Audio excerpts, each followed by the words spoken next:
On April 16th, 2014, we held a community conversation in Minneapolis regarding how we as a community can respond more effectively and responsibly to individuals who are suffering from from a crisis situation. What we want to do is to really be able to create a responsive safety net so that we could respond to each other, help each other in many different ways, but primarily for individuals who are facing this crisis. CIT is about de-escalating the crisis. It's about getting people the help they need when they're in crisis. It's about not using force. It's about gaining voluntary compliance, cooperation, by establishing rapport with the person, gaining their trust. I always tell people, if someone asks you to do something and you don't trust them, would you do it? And of course, nobody would because you don't trust the person. We have to establish that we're trustworthy. And that's what CIT is really about. It's about partnership between the first responder, mental health providers, and the community. I can spend, depending on the level of... What's the difference between a typical call? Because you guys don't do shit. No, you don't. No, don't come near me. Hi, ma'am. No, don't come near me. What's going on? You don't know what you guys are doing. You know, I see these community meetings and you guys like Take your talk hands, take your hand in your pocket. No, I'm not going to take my hand in my pocket. You guys just need to stand back. Well, what's going on? What can we help you with? Nothing. I come to these community meetings and I see these people talk like this and they're supposed to be helping us. No, stay away from me. Don't come any closer to me. After this moment, a female participant gently intervened. She powerfully demonstrated de-escalation technique in this skit, which, unknown to her, was pre-designed to portray a woman experiencing a mental health crisis. She asked to remain anonymous.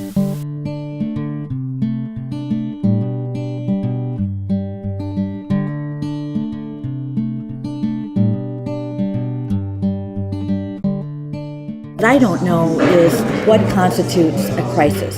We know that there's a process going on there and we need to talk more about just getting the word out there that Minneapolis does have a CIT program and the community is like the Schneider Foundation. They're supporting the community involvement. I think that's what we know so far about it. She stepped up because she recognized that empathy.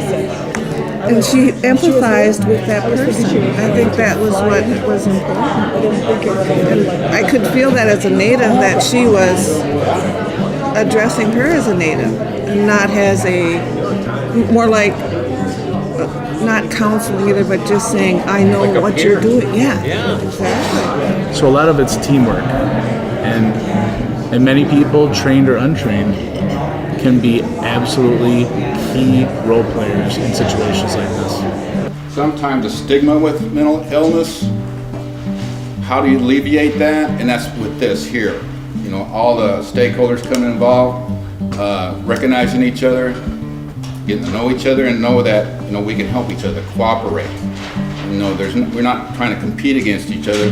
Nobody has the best answer. If we get together and work as a team, I think a lot of these issues can be involved in. Police being here, police presence, like I said, sometimes we don't see them unless we need them.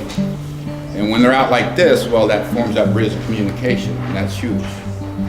Going through this training today or class today taught me a lot about future interactions and maybe working with building rapport in the Native American community in all of my calls, knowing that I deal with that community on a day-to-day basis.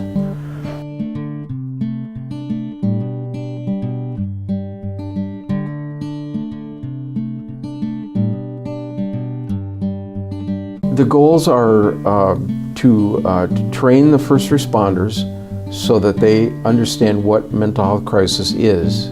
And it's about changing the way the community responds to crisis The officers need a place to transport somebody where they can get mental health care. We need long-term support for people because often mental illnesses go on for a very long time, sometimes a lifetime. And it's about changing the way we think about mental health and including people that have mental health problems in the community.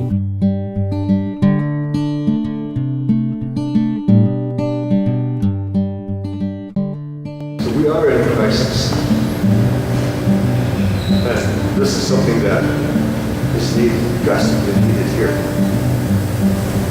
I want to thank those of you that are here. Maybe you'll take the message back to the people that need it. So we see in our communities now individuals who are suffering from trauma, and it's intergenerational trauma. We need to intervene as people, person to person. We have to start utilizing values such as wa'unshila, which means compassion in the Lakota language. But if all native tribes in the United States can engage in a practice, in a model, in a standard, we can show leadership within this country.